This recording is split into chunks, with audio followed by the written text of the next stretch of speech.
¿Ya les apareció a ustedes? Sí, ¿verdad?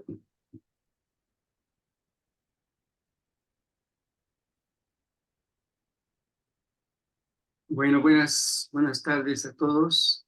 Nos volvemos a reunir después de un tiempo en las sesiones del seminario taller.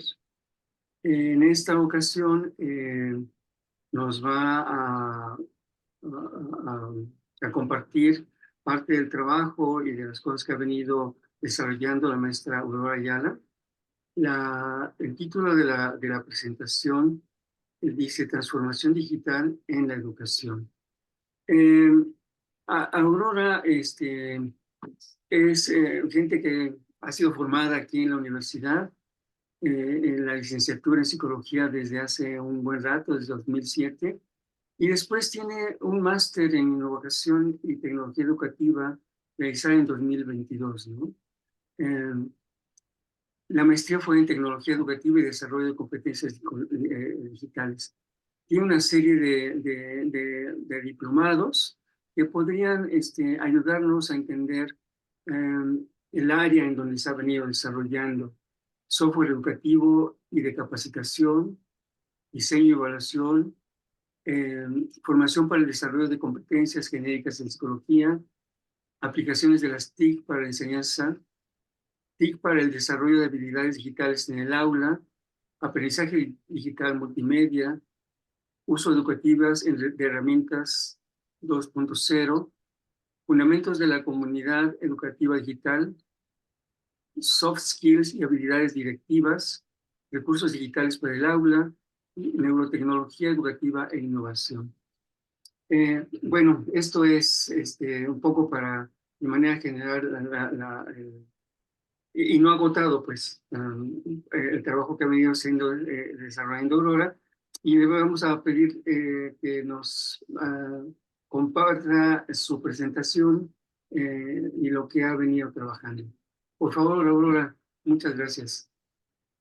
Hola, buenas tardes. Gracias por la invitación, Nacho. Es un placer estar con ustedes. Gracias, Lulú, por estar aquí.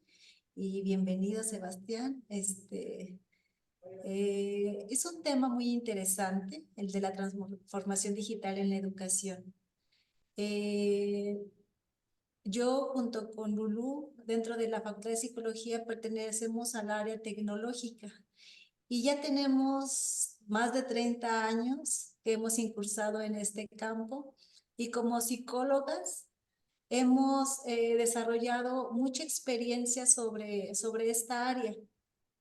Y bueno, es un placer poder compartir todo lo que hemos hecho, realizado durante un tiempo. El tema que hoy nos convoca es el de la transformación digital en la educación, que a mí me gustaría partir de cuál es su concepto y la definición de lo que vamos a entender por la transformación digital. Voy a pasar a la siguiente, si es que me deja. Y bueno, comenzamos con lo que es la definición de la transformación digital. Se refiere al proceso de integración de las tecnologías digitales en todos aquellos aspectos de una vida social con el enfoque de mejorar la eficiencia y la productividad y calidad de la vida. Y en el contexto educativo implica la adopción estratégica de estas herramientas en un proceso de enseñanza-aprendizaje. Los términos de la tecnología han sido, desde sus inicios, han creado muchos conceptos: informática, tecnología de la información, TICs, TACs. Hay muchos conceptos alrededor de lo que ha sido la transformación en una evolución tecnológica, por lo que me gustaría enfocar y dividir el concepto de transformación digital. ¿A qué se refiere específicamente digital? Digital abraza a un conjunto de tecnologías que vienen del acrónimo Smart City, que tiene que ver con redes sociales, movilidad, analítica de los datos, computación en la nube y el Internet de las cosas. Todos estos términos yo consideraría que son modernos. Son redes, movilidad, analítica de los datos. y lo que es digital es hoy en día lo que está abrazando este concepto. Entonces, cuando se pone en marcha la combinación de todos estos recursos y herramientas es cuando estamos haciendo una transformación digital. Pero no siempre ha sido así, no siempre habíamos tenido estas herramientas, por lo que nos vemos un poco obligados a mirar un poco hacia atrás y mirar cómo ha sido esta transformación en las tecnologías. Y a mí me gustaría un poco, Sebastián se ve muy, muy joven, así que en su foto se ve muy joven, pero muy probablemente aquí habemos generaciones diferentes. Y es importante mirar y a lo mejor un poco enfocarnos cómo ha sido históricamente la evolución, tal vez en el mundo e incluso en nuestra propia facultad de psicología. A principios de los 50 y de los 60 se empezaron a introducir las primeras computadoras con fines educativos o un desarrollo en la investigación.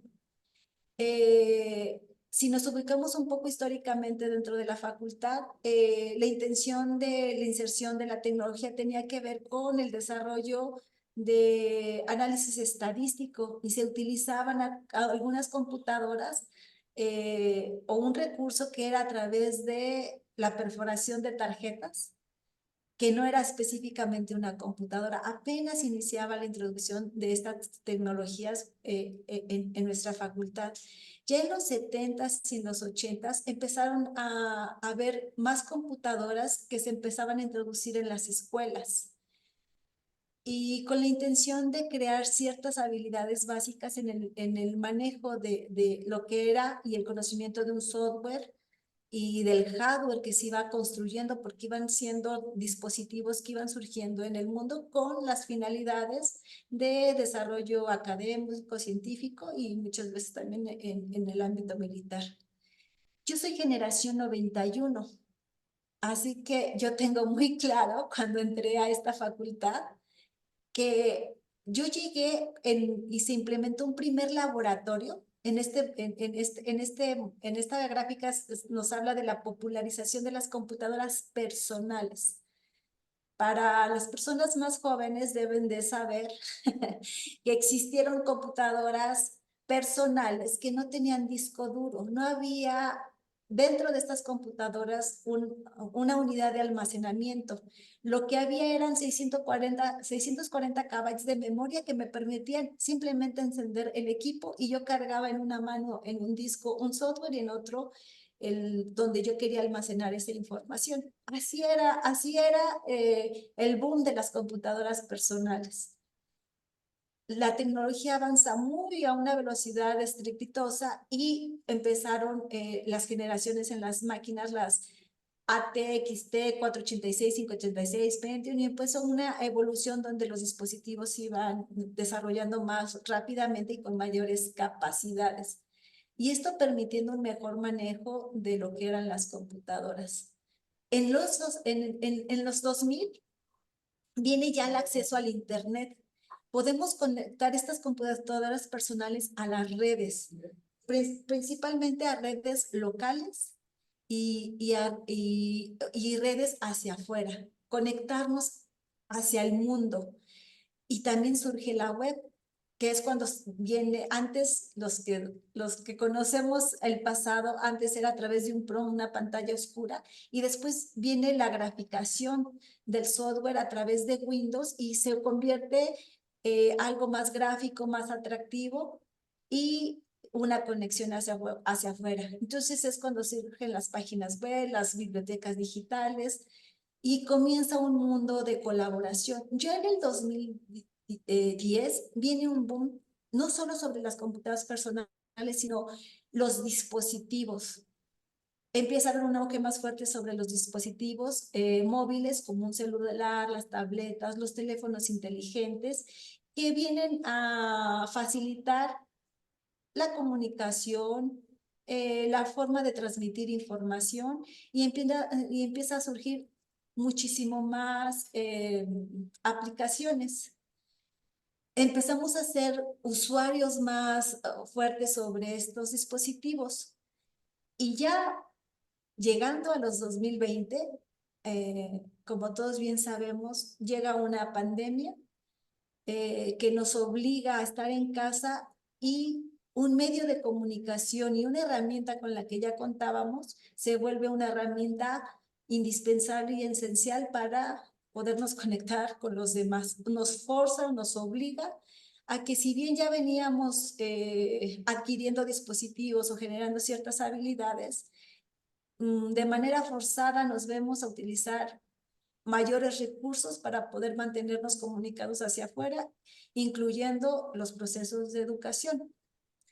Bueno, este es más o menos como un histórico de lo que ha sucedido con la evolución de la propia tecnología. ¿A qué nos ha llevado esa propia evolución de la tecnología? También se ha generado etiquetas a las personas en cómo se utilizan estas tecnologías. Y si bien a veces las etiquetas no son adecuadas o pertinentes, también a veces nos definen y nos caracterizan en un tiempo. Y aquí, bueno, les presento algunas de las generaciones como lo que son los baby boomers o la generación X. Me gustaría que se enfocaran en las fechas. Los baby boomers son aquella generación que es nacida posterior a a la Segunda Guerra Mundial. Y después de la Segunda Guerra Mundial, en el mundo empezó un desarrollo económico y de cambios culturales donde hubo un auge y una visión diferente del mundo y esta generación es totalmente analógica. ¿Qué significa analógica? Bueno, pues ellos tuvieron, ellos se enfrentaron al desarrollo del uso de la radio, de uso de un teléfono analógico y todos aquellos dispositivos que nosotros conocemos antes de la Internet. Después, la generación X, que es nacida en los años 65 al 79. Muy probablemente algunos de nosotros nos ubiquemos en estas generaciones, ¿no? Entre los baby boomers o generación X. Y somos una generación de conocimiento analógico. La generación X de un conocimiento y una migración hacia lo digital. Empezamos a acceder a cuestiones digitales. Y después viene la generación, la X, la Z, la alfa, que son generaciones nacidas totalmente en un mundo digital, con mayor auge sobre el uso de dispositivos, sobre aplicaciones. ¿Y por qué quiero marcar muy bien lo que son las primeras generaciones, la baby y la X, en comparación con la Y, la Z y los alfa? Las dos primeras generaciones somos personas que conocimos un mundo sin Internet. ¿Esto qué implica? Que somos personas que aprendimos a resolver, a estudiar, a formarnos sin un Internet. Sabemos resolver las cosas sin Internet. Es más, no siempre las consideramos necesarias porque conocemos cómo comunicarnos a través de vías diferentes como el correo postal, cómo hacer llamadas. La forma en cómo concebimos el tiempo es diferente a las generaciones actuales, donde hoy en día no conciben un mundo sin estos dispositivos. Cuando no hay Internet, ya no hay mucho que hacer, incluso hay que esperar a que regrese la red para poder continuar aparentemente con una vida social o poder acceder incluso al conocimiento. Entonces, esto es importante identificar las generaciones porque las generaciones concibimos el mundo de manera diferente pues por la propia evolución que nos ha tocado vivir. Si ustedes observan la imagen de la generación alfa, incluso hoy en día a los bebés no les dan una sonaja, les dan un celular para que se distraiga y el niño pueda seguir jugando. Un bebé ya no es una sonaja y los niños de ahora tienen una dinámica de socializar y jugar y divertirse a través de estos dispositivos. Entienden el mundo a través de estos dispositivos y esto es muy importante que nosotros lo sepamos y lo entendamos cómo estas generaciones se han venido transformando. Es por eso que es importante hacernos la pregunta, ¿por qué integrar tecnologías digitales en los procesos de enseñanza-aprendizaje? Porque si bien aquí hay generaciones diferentes que visualizamos diferente al mundo, que podemos vivir sin la tecnología, ocupamos la tecnología como con fines y hay quienes ya no pueden vivir sin la tecnología. Entonces, en el contexto educativo es importante plantearnos la pregunta, ¿por qué integrar tecnologías en estos procesos? ¿Por qué debería un profesor? Ya no te estamos escuchando, Aurorita. ¿Ahora me escuchan? Sí, ya. ¿Sí? Entonces, debemos de cuestionarnos por qué es importante integrar las tecnologías en estos procesos. Bueno, como les decía, porque hoy en día esta imagen nos representa dónde están nuestros estudiantes. Nuestros estudiantes pasan hoy en día más de 8 horas frente a estos dispositivos. La forma en cómo se divierten, cómo se comunican, cómo estudian, cómo aprenden, lo hacen a través de estos medios. Y estas son incluso algunas de las aplicaciones más usadas eh, por nuestros propios estudiantes o por las nuevas generaciones. Instagram, WhatsApp, YouTube, Facebook. Y bueno, me faltó poner TikTok porque esa es otra herramienta todavía que hoy en día es poderosa en el uso de los estudiantes. A ver si ya va a comenzar acá en la explanada un sonido, a ver si no se envicia un poco. Ok. La transformación digital en la educación, ¿cuáles son los beneficios de ella? Aunque todo es discutible. En primera instancia, nos puede permitir que haya más inclusión en la educación, que permita ser más accesible y que vaya hacia entornos más lejanos. Se puede personalizar. Puede promover otro tipo de competencias como la colaboración o hacer un aprendizaje de manera más continua porque se depositan en este tipo de herramientas o plataformas. Facilita el acceso a la información y a los recursos, ya que todo está depositado dentro de una red.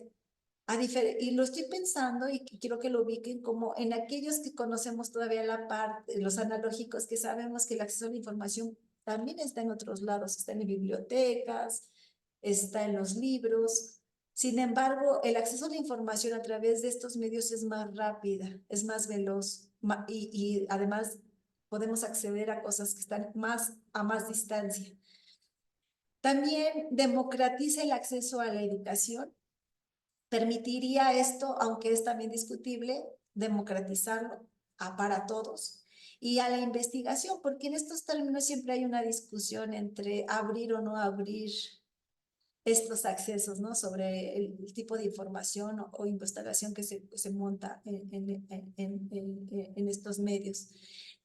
Y la tecnología no solamente está afectando a los procesos de enseñanza-aprendizaje, nosotros debemos de saber que hoy en día en estos medios se está produciendo y se comparte la información, que es el medio en el que es hoy en día como el vehículo en que se monta estos procesos, y también se está desarrollando el propio conocimiento dentro de estas plataformas. Entonces, sabiendo que esto es lo que puede suceder o sucede ya en lo que significa la transformación digital, pues es algo que nos puede dar una ventaja. Sin embargo, pues siempre hay un gran desafío, ¿no? Independientemente de la virtud que pueda tener el uso de la tecnología, hay grandes desafíos a los que nos enfrentamos porque no todo es como tan sencillo cuando se expone. Este es un estudio que hizo España a 1,100 centros educativos y a 1,154 escuelas de diferentes grados formativos, secundaria, prepa, universidad. Este estudio analizó todas las prácticas educativas que llevaban a cabo los centros con la intención de innovar dentro de sus centros. Hicieron un análisis de prácticas e identificaron cuáles son aquellas cosas que hacían estos centros para ir haciendo una transformación educativa en sus escuelas y llegaron a la conclusión de que existen 12 claves para esta transformación, que más o menos están aquí enlistadas, que tienen que ver con un liderazgo y un compromiso en el uso de estas tecnologías, un diseño de un plan innovador que se enfoque en los procesos de enseñanza basado en proyectos, que estos mismos procesos se encajen en el plan curricular con una visión innovadora y con un énfasis en competencias, entendiendo que estas competencias tienen que incluir pues habilidades, conocimientos, contextualizarlas, lo que implica esta visión de competencias, crear más aulas cooperativas entre estos centros, ir más allá de los textos, de los libros de texto, identificar cuál es el rol del docente. En este sentido, tradicionalmente ha sido un tanto vertical. El uso de las tecnologías tiende a que sea más horizontal, así que el paradigma educativo debe cambiar y más enfocarse más hacia los alumnos para que sea un poco más horizontal esta formación y que el rol del docente cambie más a una guía, que haya más colaboración. Se deben redefinir los espacios donde la forma en cómo usamos las aulas, tener una mayor apertura pues a estos cambios que a veces son, yo diría, violentos, en el sentido de hay mucha producción de muchas cosas y entonces a veces es complicado y habría que tener una mayor apertura. Y bueno, siempre a veces como intentar tener como una guía a la tecnología como una integración de todas estas claves. Yo creo que son importantes, son discutibles y bueno, ahí nos las enmarcan. ¿Qué considero yo que específicamente incluye todo esto? Pues incluye un cambio de estructura tecnológica, cambios en la metodología pedagógica, un cambio de contenidos, una visión diferente sobre lo que es la evaluación del aprendizaje y la gestión escolar. Creo que hay muchas cosas que se tienen que hacer para que se vaya dando la transformación digital. No todas son sencillas ni fáciles. Muchas pertenecen a la institución en general, pero hay algunas cosas que se enfocan en el papel de nosotros, que podríamos ser los docentes junto con la figura de los alumnos. Bueno, antes de lo que quería mencionar, también este proceso implica madurez. El proceso de la digitalización no es un cambio automático, requiere de cierta madurez, porque la transformación de los cambios requiere como una evolución paulatina, aceptarla, integrarse. Y entonces aquí hay una cosa que debemos identificar, que hay una madurez básica, intermedia, avanzada. La básica tiene un poco que ver con la voluntad del docente de integrar la tecnología dentro de un salón de clase por una iniciativa personal y voluntaria. En la intermedia tiene que ver con la inserción de las TICs, pero ya hay que se cuenta con una infraestructura y está insertada de alguna manera en el plan curricular. Y la avanzada tiene que ver cuando el docente transforma toda una dinámica dentro del salón, usando las TICs como un enfoque totalmente colaborativo, donde se desarrollan contenidos, se difunden estos mismos contenidos, y la institución está constantemente atenta a actualizar, a identificar el liderazgo, el compromiso, revisión curricular, y bueno, todo estos enfoques pues con la visión de que se vaya dando una transformación digital. ¿Qué pensaría yo, como más o menos haciendo un diagnóstico de en dónde estamos nosotros? Yo creería que estamos como a la mitad partiendo a la mitad de esta tabla. Muy probablemente hay mucha iniciativa de los docentes y también contamos con algo de la tecnología, pero no estamos totalmente, todas estas claves están unidas. Entonces, bueno, hay esfuerzos, pero no estamos no estamos en ese nivel avanzado a lo mejor el que sería deseable. Bueno, ¿qué nos toca a nosotros y cuál es la parte en la que nosotros nos enfocamos? En la formación y en la capacitación. Debe de haber una formación efectiva dirigida de manera conjunta entre docentes y alumnos. Nosotros creemos específicamente que una parte vital y importante es formarnos y capacitarnos en el uso de estas tecnologías. Y por ello, nosotros en el 2017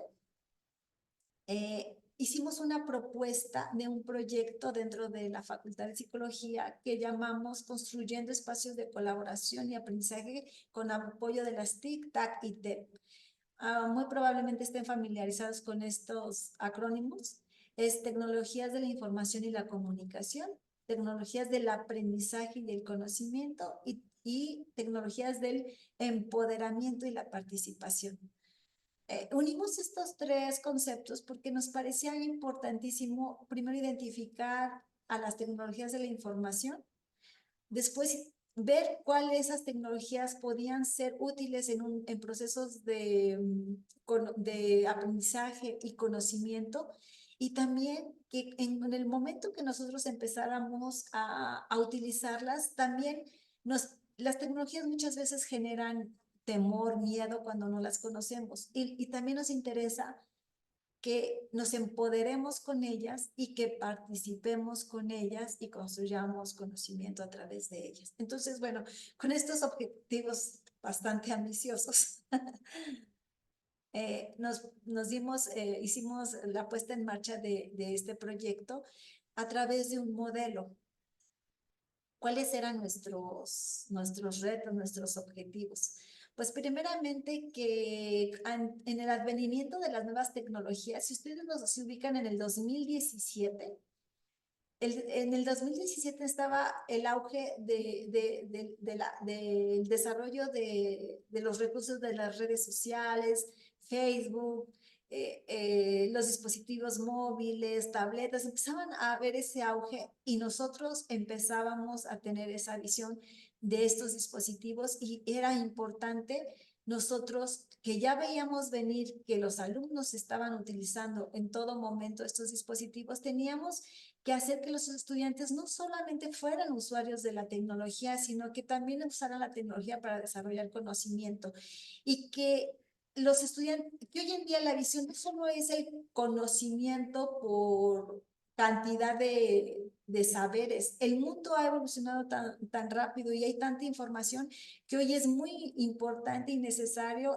aprender, a identificar, distinguir, transformar el propio conocimiento existente, y para eso se requieren de muchas habilidades y hay que estar atentos a todos estos procesos y competencias, pero esto necesita primeramente que redujéramos la brecha digital que existe entre estas generaciones. Tenemos docentes que no sabían utilizar en ese momento, en el 2017, no sabían utilizar las tecnologías, no las querían usar, no les gustaba utilizarlas. Y los estudiantes ávidos e inmersos en ellas, pues nos veíamos en la obligación de estrechar esta brecha digital. Y para ello teníamos que hacer un modelo un poco más horizontal y más colaborativo, ¿no? Para poder integrar las TICs y las TAC dentro de las aulas. Nosotros reconocíamos dos cosas. El docente tiene sus saberes disciplinares, es un experto en los saberes disciplinares. Cuando uno habla con un docente sobre el contenido de su materia y su plan de estudio, o sea, lo que hay en un programa de una asignatura, uno siempre se embeleza cuando oye a un profesor hablar sobre el contenido disciplinar. Los alumnos quieren e incluso buscan a sus profesores porque les gusta hablar con ellos, los admiran, quieren ser partícipes de sus propios proyectos. Y los alumnos, por otro lado, con esa avidez que tenían, también reconocíamos sus habilidades sobre el uso de las TICs, pero no siempre un alumno que tiene habilidades sabe incorporarlas a un contexto educativo. Las utilizan más en procesos sociales, en diversión, recreación, y no las incorporaban en un proceso educativo, y eso es un poco lo que hacía falta. Entonces, nosotros queríamos favorecer a estas comunidades para que se generaran procesos de colaboración y aprendizaje entre alumnos y profesores. Hicimos un modelo. Nuestro modelo implicaba a todo aquel docente que tuviera una intención de incorporar las TICs dentro de un salón de clase, nosotros le llamamos innovador en acción. Un innovador en acción no tenía que ser un experto en el uso de la tecnología, solamente tendría que tener la intención de querer incorporar la tecnología dentro de su clase, aunque no supiera qué o cómo. Y teníamos a un alumno, la figura del alumno, en nuestro modelo de Adopta un Docente. Una invitación al alumno a que adoptara a su profesor para acompañarlo a incorporar las tecnologías dentro del salón de clase, sabiendo que el alumno las maneja y las conoce de manera más hábil, más rápida, no les tiene miedo. Y nosotros enfocando y identificando cuál era la necesidad del docente dentro de un salón de clases para poder generar ya sea recursos específicos, talleres que permitieran, porque no siempre los alumnos tienen las habilidades, pero no siempre las enfocan. Entonces también tendríamos que contextualizar una herramienta dentro de un salón de clases, y unir todo esto nos iba a permitir crear nuestro proyecto, que era construir este espacio de colaboración. ¿Cuál fue la metodología que usamos en ese momento? Primero difundimos el proyecto. A través de entrevistas con un alumno interesado o con un docente interesado, hablábamos, platicábamos, identificábamos cuáles eran las prácticas de aprendizaje que se llevaban dentro de un salón, y tratábamos de ajustar la práctica de aprendizaje que el profesor ya venía haciendo de manera histórica dentro de su salón de clase, para identificar nosotros cuáles eran los objetivos de aprendizaje que se pretendían alcanzar dentro de un salón de clase, y nosotros poder implementar acciones que pudieran incorporar de algún modo a una tecnología dentro del salón, acompañados del estudiante que lo adaptaba y nosotros incorporando un taller dentro del salón. Y de eso pues se generaban acciones pertinentes para que se llevara a cabo. Se incorporaba al programa, las insertábamos y evaluábamos después qué había sucedido dentro de un salón de clases, valorábamos qué había sucedido con la incorporación de esa herramienta dentro del salón de clase. Nosotros éramos muy cuidadosos cuando insertábamos una herramienta específica dentro del salón. Pasábamos por un análisis de diagnóstico sobre de la herramienta, que si iba a incorporarse dentro de una práctica de aprendizaje. Identificábamos cuál era el diseño instruccional que se iba a llevar a cabo dentro del material que se iba a desarrollar. Se desarrollaban los contenidos o materiales que se estaban requiriendo, los piloteábamos y hacíamos una evaluación de ese mismo recurso, como una evaluación de cuál había sido su impacto en el aprendizaje, y evaluábamos el propio producto si había sido funcional o no. Más o menos esto hacíamos con cada uno de los recursos que se iban incorporando dentro de las zonas, y esto pues dio una dinámica de un innovador en acción. Hay un profesor contento innovando. Quiero decirles, y pues, quiero aprovechar que generalmente teníamos muchos de nuestros profesores que participaron particularmente venían a la URIDES diciéndonos: no me gusta la tecnología, no la quiero usar, no la entiendo y considero que no me sirve para nada.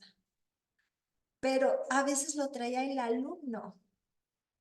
Tuvimos casos de que el alumno llevó al profesor a decir, como diciendo, ustedes hablen con él.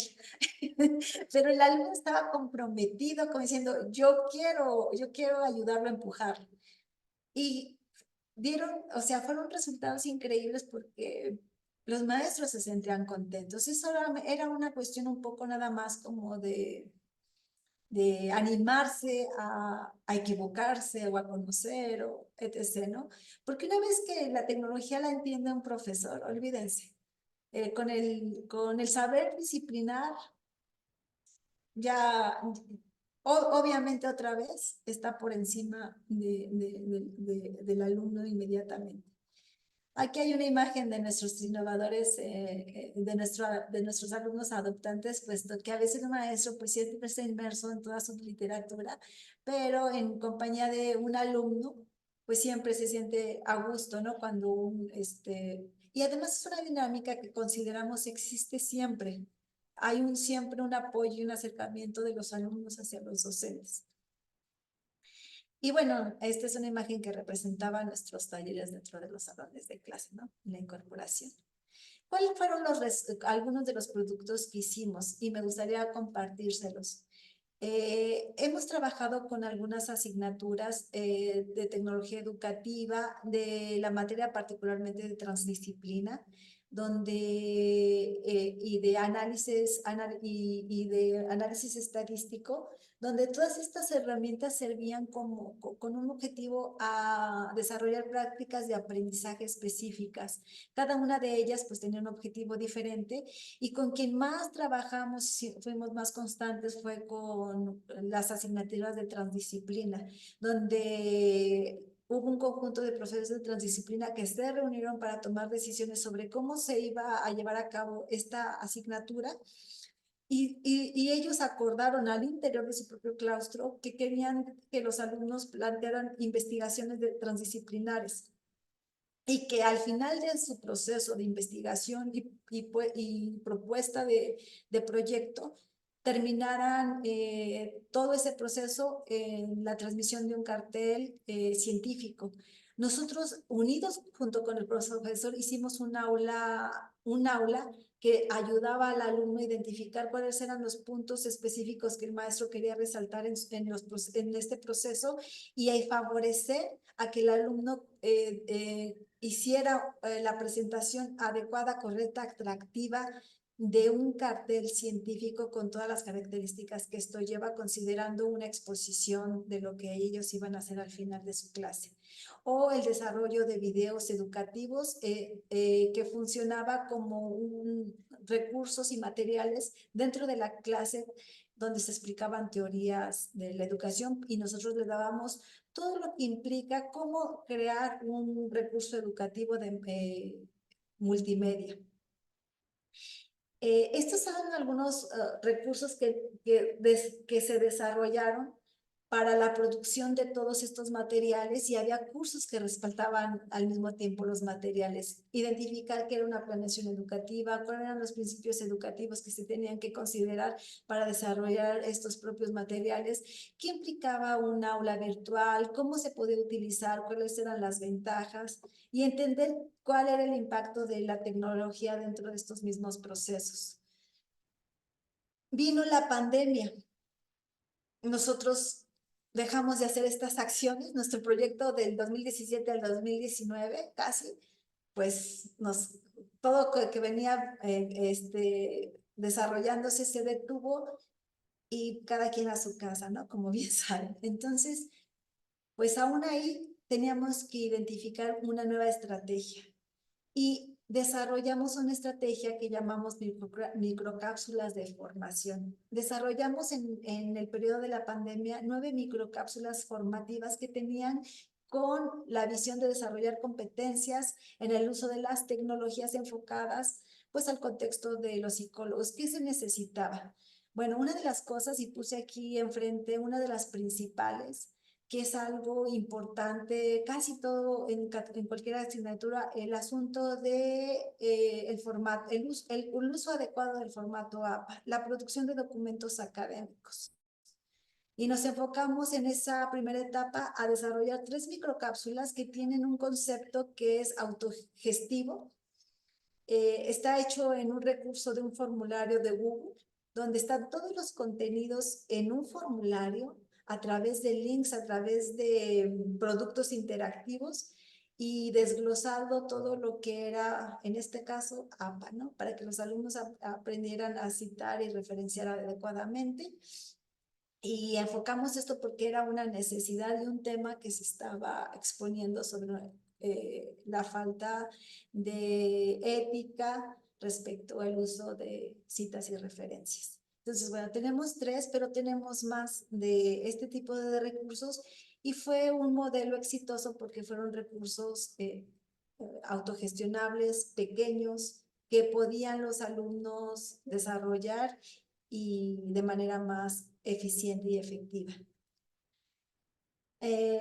Ya venía, estoy hablando cuando ya íbamos a regresar de la pandemia, porque finalmente todas nuestras acciones a veces van enfocadas como a las necesidades de las que se van presentando, y entonces íbamos a regresar y hablábamos de lo que eran ya otros modelos otros modelos para poder acceder y formarnos. Entonces, teníamos que hacer uso de un modelo híbrido de educación a través de plataformas. Entonces, también nos dimos a la tarea de crear recursos que nos permitieran el entendimiento de qué era una plataforma, módulo, cuál era la plataforma Classroom y hacer llegar estos recursos a nuestros docentes para que pudieran empezar a identificar cómo podían transmitir sus clases a través de ciertas herramientas que podían favorecer los procesos de enseñanza-aprendizaje. Y bueno, desarrollamos algunas que tenían que ver con módulo y de Classroom.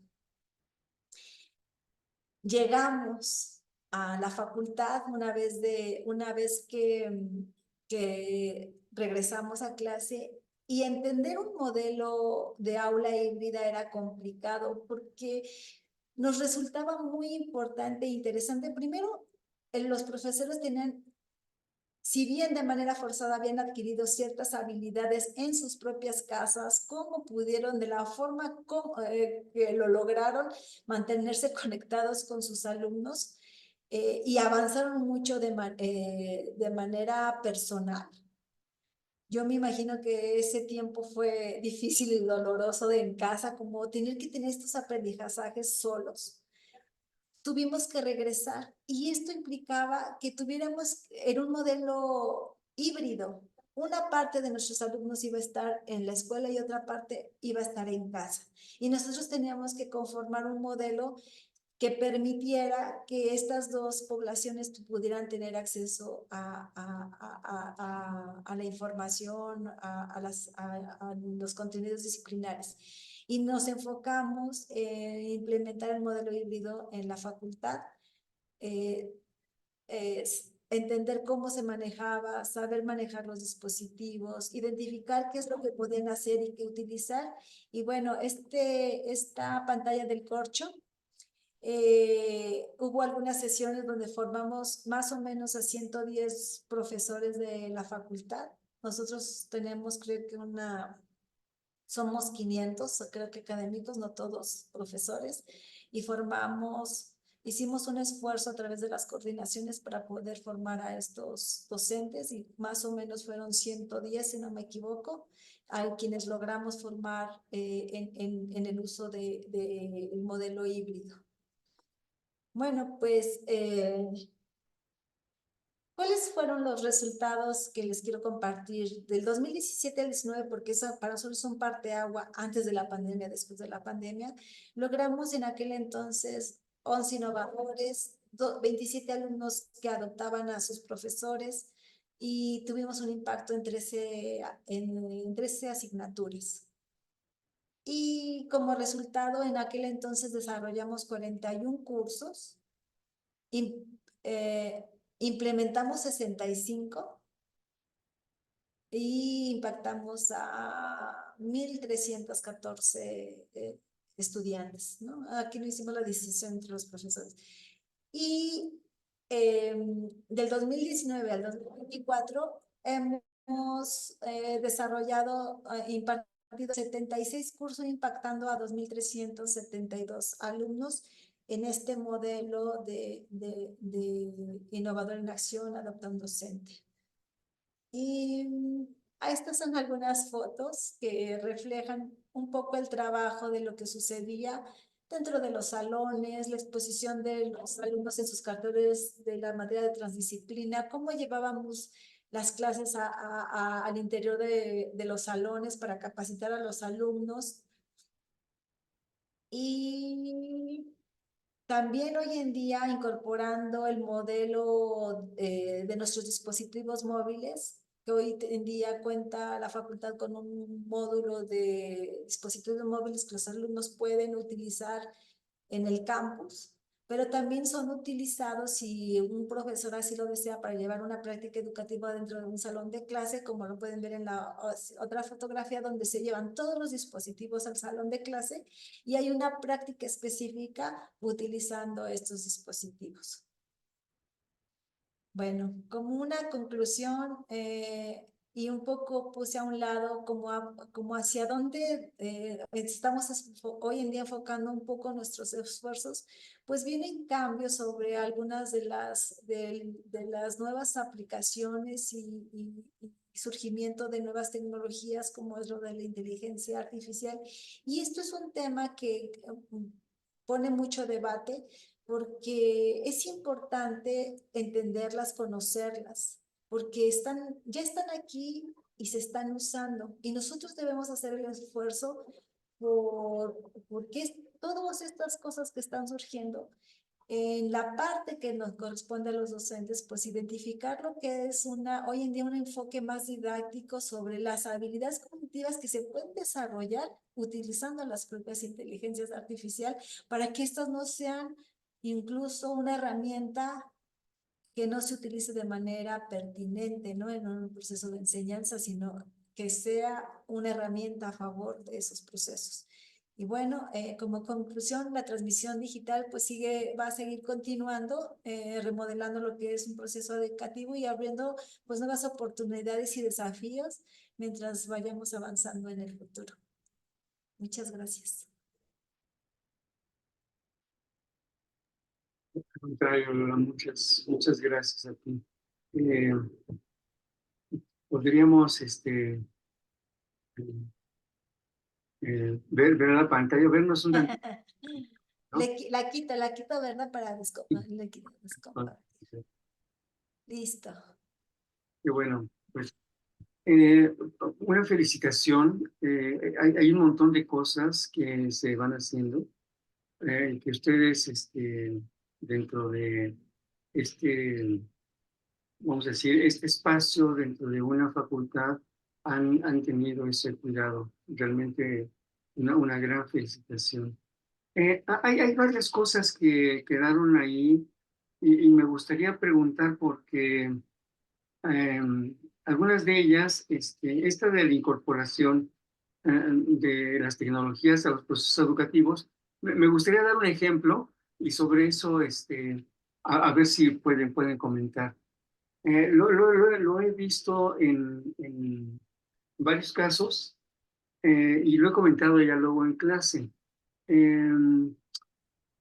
Y esto sucedió porque yo iba a arreglar mi carro y entonces la gente con la que voy, el mecánico, me comenzó a hablar de lo que estaba sucediendo en la secundaria y en las primarias, porque los niños utilizan Alexa, Alexa, sus trabajos de la primaria. A la mamá o el papá o la familia compraron ese dispositivo para hacer los quehaceres de casa. Y los niños no les enseñaron nada, pues, pero los niños aprendieron a usarlo y comienzan a usar eso para hacer sus tareas de la primaria. Entonces, como que es una revolución en muchos sentidos, pues, ¿no? O sea, eh, no sé cómo vean, y esto por varias cosas. Uno, por los ejemplos que ustedes mencionaban de los alumnos tienen que llevar a los profesores porque los profesores no nos dejamos, ¿no? Ese es un lado, y el otro lado que me pareció increíble que ustedes lo estuvieran manejando, pero no sé cómo no vi ahí el éxito. ¿Qué pasa con estas ideas de el empoderamiento y participación? O sea, qué nos podrían decir al respecto? ¿O qué nos podría decir, Aurora, por favor? Acá hay asamblea, a ver si se oye, porque no sé si se está iniciando un poco el sonido. Pero bueno, espero que ustedes me alcancen a escuchar.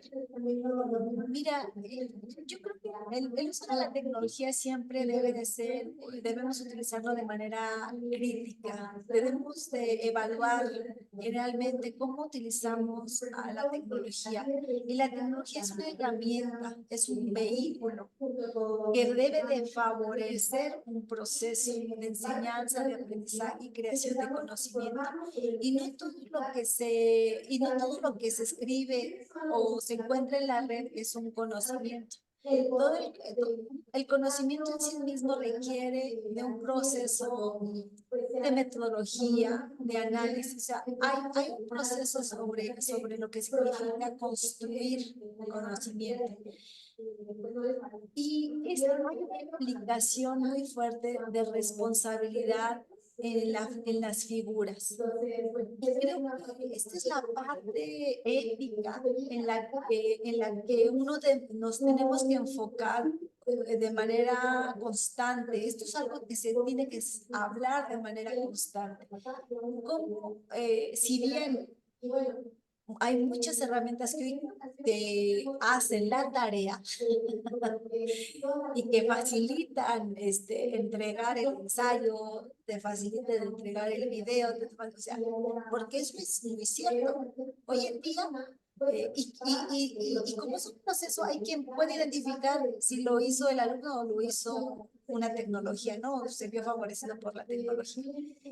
Entonces, hoy en día el uso de las propias tecnologías requiere de mucho compromiso ético, de enseñar a los alumnos a ser profesionales, a hacer conciencia que la accesibilidad y la eficacia de un recurso digital no implica violar estándares formativos o incluso cuando estamos en un proceso de aprendizaje, como son nuestros propios estudiantes, también debemos aprender a discernir qué es válido y qué es confiable.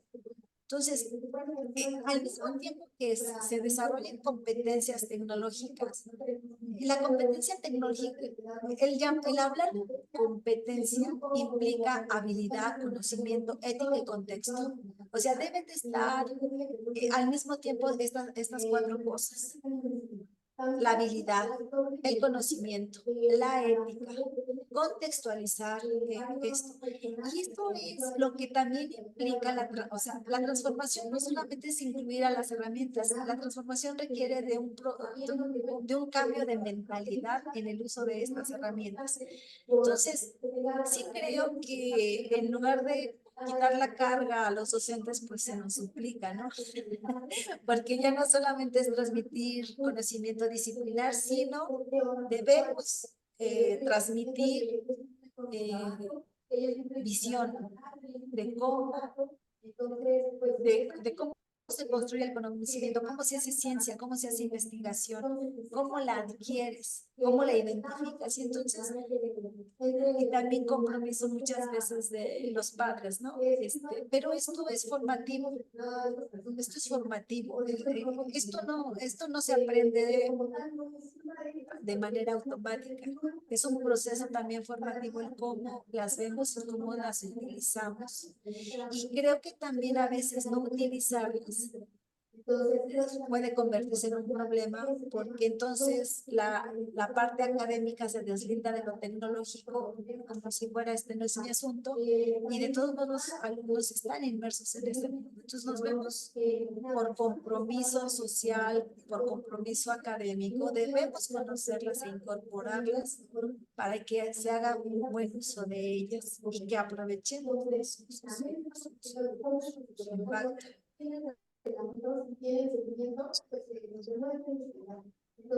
Fíjate que, bueno, sí se vicia un poco eh, con las voces de afuera. es una lástima porque estás diciendo cosas muy interesantes bueno, a ver, vamos a tener que hacer un poco más de esfuerzo. Eh, hay dos cosas que, como dices tú, va uno aprendiendo ahora, ¿no? O sea, se va aprendiendo. Eh, Esto de que no todo lo que encuentras en la red es conocimiento, me parece que es fundamental. Aunque se supone que debemos de aprender a trabajar en redes, bueno, a ver, quiero aclarar cosas. Hay una serie de términos que se juntan con otros términos y que luego tenemos que volver a tratar de entender. Por ejemplo, el término de redes sociales. Eh, los que nosotros estábamos trabajando en investigación social, ese es un término muy viejo, pues, pero no se entiende de la misma manera como entiende la mayor parte de la juventud la idea de redes sociales, ¿no? Entonces, eso ha causado como digamos, series de adaptaciones, cuidados, ¿no? Ahora, y tenemos que aprender a trabajar en redes, que es otro concepto que viene no desde digamos, de la tecnología, sino desde las perspectivas de complejidad. Entonces, bueno, a veces eso sí ah, nos da un poco de trabajo para volver a reinventar, bueno, no reinventar, a conocer el código con el cual estamos trabajando. Pero oye, mencionabas al último una cosa que se me hace fundamental y no sé cómo está bien la de los alumnos y los profesores, pero ¿qué pasa en este proceso formativo con los padres y los hijos? ¿Han podido seguir ahí algo ustedes? Porque ese es todo un desafío, ¿no? No sé si la brecha entre las generaciones, las adolescencias se hacen más críticas o no. O sea, porque pues igual los adolescentes andan abriendo siempre espacios, ¿no? Y ahora pues es que mi papá y mi mamá no saben, o sea, ya para qué les cuento, ellos nunca lo van a entender. Entonces, no sé si han hecho por ahí cosas, Aurora. No hemos tenido oportunidad de trabajar con los padres de familia.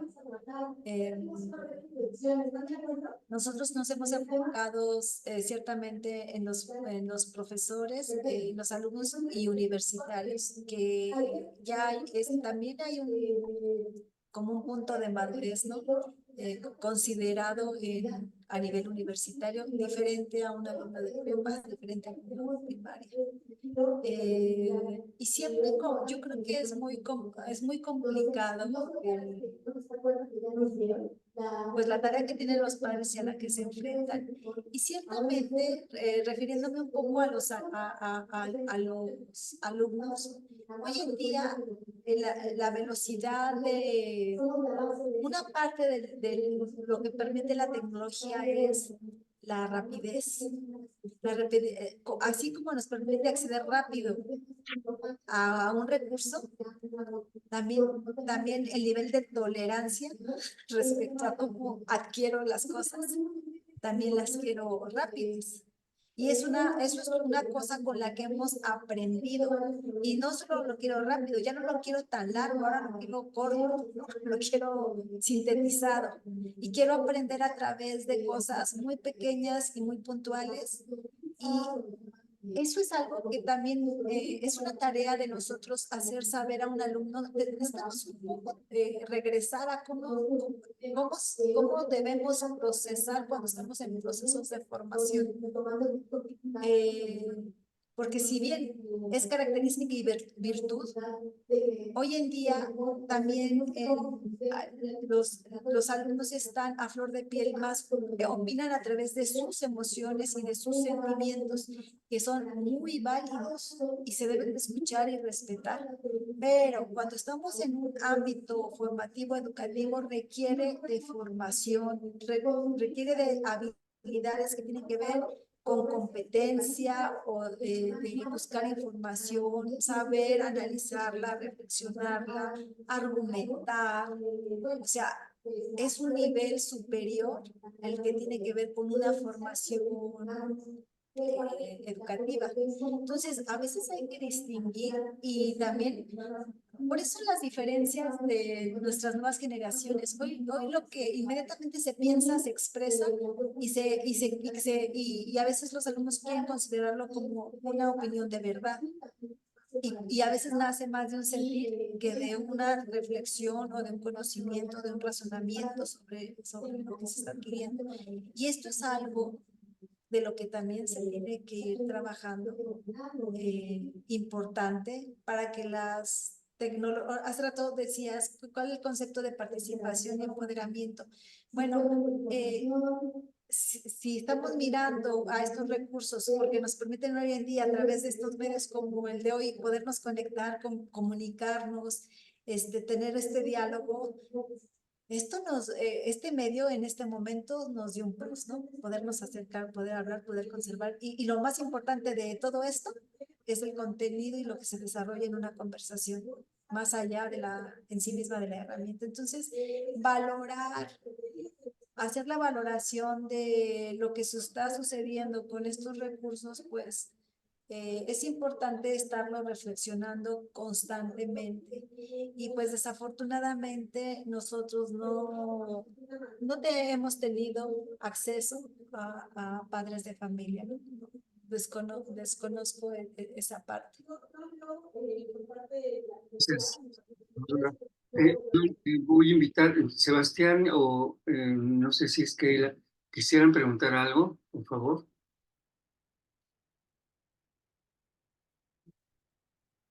Eh, Ahora, nada más una cosa, sí, por favor, Sebastián, activa tu micrófono. Sí, hola, aquí ando. Buenas tardes. A ver, déjenme, me veo. Ya, aquí estoy. Hola, buenas tardes. Sí, primero que nada, muchas gracias por la plática, por la ponencia, muy interesante. Y a mí me surgieron dos reflexiones, dos preguntas, ¿no? También muy relacionadas con cosas que el profesor Ignacio y yo hemos platicado ya con anterioridad.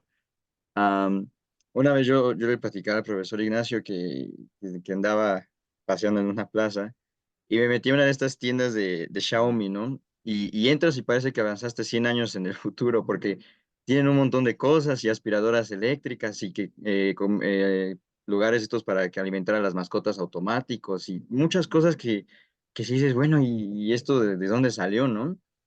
Porque vas a otro tipo de tiendas departamentales y eso no lo ves, ¿no? Entonces te preguntan, bueno, ves los precios y dices, pues esto claramente es algo a lo que yo no tengo acceso, ¿no? Entonces te preguntas si en algún momento yo tendré acceso a esto. Y es muy similar a lo que pasa con las computadoras, con los celulares, ¿no? Bueno, yo tengo mi celular, pero mi celular en realidad, aunque se vea muy nuevo, ¿no? Salió en realidad hace 5 años, ¿no? Y mi computadora, a pesar de que la acabo de comprar, en realidad es una computadora de hace 8 años. Entonces, nueva no es, en realidad no estoy como a la vanguardia, ¿no? Y esto hablando como con cuestiones de software, ¿no? Pero ¿qué pasa incluso? Pues es que yo no tengo acceso a la última versión, ¿no? Por poner un ejemplo con el chat GTP, ¿no? Es que ahí está y está el de dominio público, pero yo no tengo acceso a ese tipo de cosas, ¿no? O muchas veces dentro de la misma aula se les dice a los alumnos, pues utilicen Canva. Pues sí, voy a utilizar mi Canva normalito, ¿no? Porque para el Pro, pues no tengo para pagar mi suscripción o pues no estoy dispuesto a pagarlo, ¿no? Y así podemos añadirle un montón de cosas a las cuales no se puede tener acceso. Usualmente se trabaja con dispositivos o con softwares muy pues sí, obsoletos, pero no en el sentido de que porque tengan 20 años, sino porque pues no podemos estar accediendo constantemente a la vanguardia respecto de este tipo de cosas, ¿no? Entonces, en ese sentido me gustaría como preguntar qué piensa Aurora sobre am, esta limitante, ¿no? Económica o social que se tiene respecto al acceso de tecnologías, en tanto tecnologías, ¿no? Que pues no porque sea una tecnología y aunque se busque muchas veces su democratización, significa que se va a poder acceder. Eh, ¿Cómo se puede resolver desde la parte del profesor o desde también la parte del alumno, ¿no? Porque también por la experiencia académica también te puedes topar con alumnos como, pues es que no lo tengo. Oye, pero pues, si luego, ¿cómo le vas a hacer? Soluciónalo de alguna manera, ¿no? Ahí está, por ejemplo, en la presentación se veía el PC Puma, que nuestra computadora es algo muy reciente. Si es que no tengo computadora, pues ve y renta una. O sea, pareciera como que muchas veces desde el alumnado nos cerramos, ¿no? Y muchas veces también desde el profesorado, igual y tal vez por ignorancia, o no sé, también no hacemos, no sé cómo le podemos hacer, pero eso no permite como que se dé este progreso, ¿no? Am, y por otro lado, también me llama mucho la atención y me gustó mucho el planteamiento. Algo que se aprende cuando se está frente de un grupo es que no solo tú como persona que estás impartiendo o dando conocimiento eres el único que está aprendiendo, o el único que está dando conocimiento. También de los alumnos se puede adquirir muchísimo conocimiento, muchísimo, ¿no? Y muchas veces se piensa que los alumnos, por ser jóvenes o por pertenecer a cierta edad, lo sabemos todo, ¿no? Conocemos todo. Pues, ¿no sabes hacer esto? No, no lo sé hacer, ¿no? Y muchas veces se piensa incluso también al revés, ¿no? Como que el profesor, por ser de cierta edad o pertenecer a cierta generación, no sabe hacer ciertas cosas, ¿no? Y a la mera hora te sorprende el profesor, ¿no? Entonces, este modelo, esta forma en la que se implementa tanto para que sea mucho más recíproco el aprendizaje, y yo lo veo de cierta manera, se requiere mucha humildad, ¿no? Se requiere mucha humildad tanto de que está enfrente del grupo como del alumno para aceptar esta parte de que sea un aprendizaje mutuo, ¿no? Entonces, ¿de qué manera o qué estrategias se podrían implementar para que esta horizontalización del conocimiento, ¿no? Y sobre todo dedicado a la parte de las tecnologías, pues sea plausible, realmente lo podemos llevar a cabo, ¿no? Gracias. Muchas gracias, Sebastián. Y creo que has hecho un planteamiento muy importante. Ciertamente, una de las diapositivas hablaba sobre el impacto que tienen estas tecnologías como un beneficio, y toda esa diapositiva era era discutible, el acceso a la tecnología. No, esa es una realidad. Aunque es un beneficio el que tiene la tecnología, ciertamente no todos tenemos los mismos accesos, ya sea por cuestiones económicas a adquirir o incluso de disposición como de las redes en los espacios en los que vivimos, del tipo como de acceso al que se ha podido tener para que nosotros desarrollemos como estas habilidades, y no todos, no es homogénea, no es homogéneo la disposición y la accesibilidad, y esto requiere principalmente, como bien dices, de sensibilización y comprensión. Yo lo que creo es que hay una fortaleza muy grande yo diría que en la UNAM, en la Facultad de Psicología, sobre nuestras fortalezas, y lo que se desarrolla dentro de nuestra universidad es la visión de comprensión de una realidad, que tenemos una visión de resolver problemas y los resolvemos de la manera en la que podemos resolver problemas.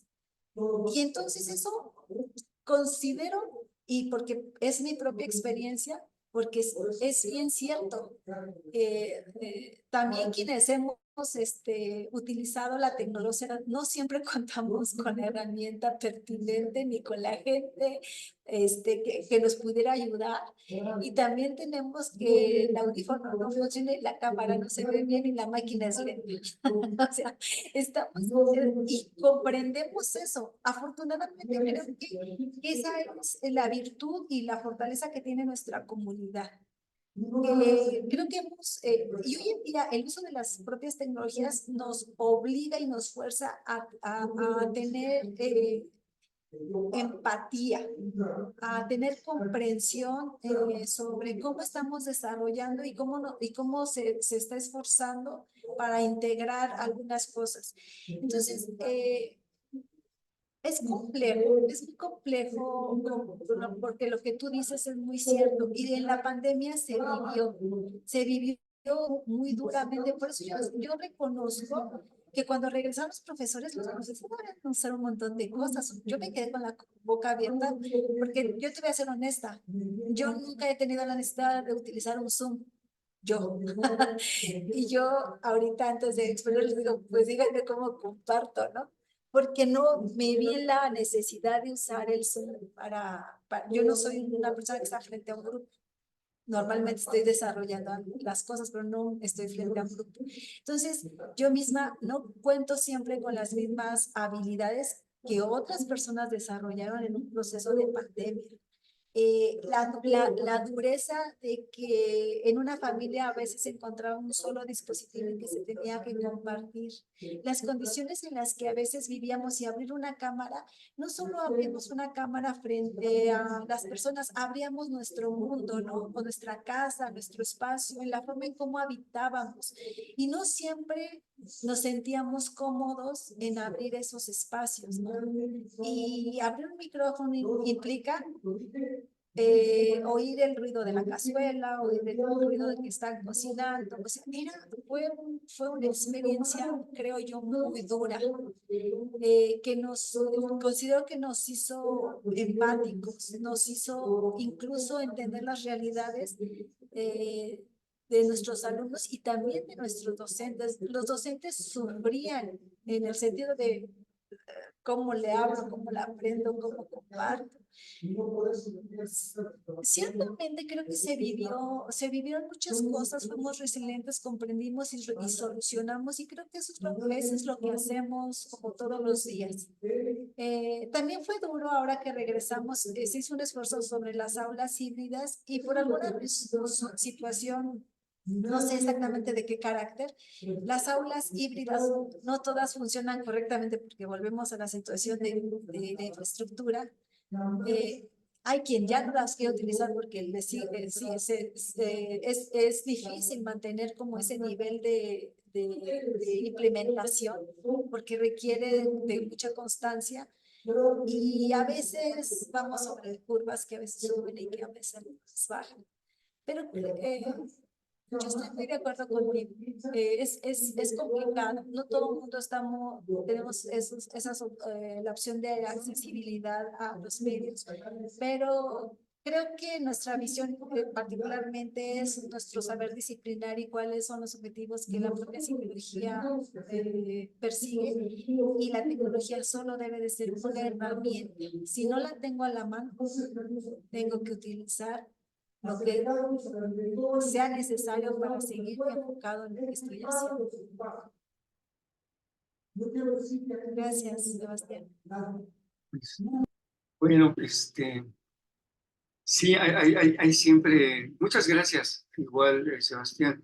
No sé si, supongo que es Keila y Lulú quieran preguntar o comentar algo aquí con Aurora, o ustedes dicen.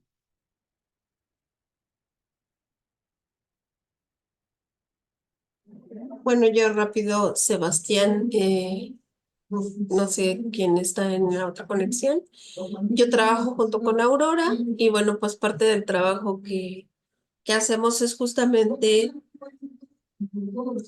hacer esta parte de lo que dice Sebastián, es con los recursos que tenemos, tratar de hacer uso de la otra parte, de la parte humana, de la creatividad, del ímpetu, de las ganas de hacer cosas con lo que tenemos, ¿no? Nosotros mismos como personal académico y aliados a los alumnos, que los alumnos tienen un elemento que es las ganas, la creatividad, el ingenio, y es que se han logrado estos productos y podemos o estamos seguras de que lo que podamos lograr en adelante tiene mucho que ver, sí es cierto, con la procuración de recursos, pero yo creo que sobre todo con la disposición y la actitud a encontrar mejores formas de resolver y de encontrar de la mano de la innovación educativa otras formas de aprender. Y lo que sea, pues estamos en la Facultad de Psicología en el área de innovación educativa para servirles. Bueno, pues miren, les agradecemos, Aurora, te agradecemos muchísimo la plática. Sí, se nos metió ahí la manifestación. Pero sabemos que es así y así va a seguir sucediendo, ¿no? Agradecemos muchísimo la presentación y esperemos que seguro que nos ha alimentado de una serie de aspectos que desconocíamos y que es muy bueno tener presentes. Y pues seguiremos ahí en contacto y siempre con un profundo agradecimiento, ¿sí? Voy a dejar de grabar y pues bueno, para acabar estas cosas, ¿sí? Nos despedimos, muchas Muchas gracias. gracias. Hasta Saludos. luego.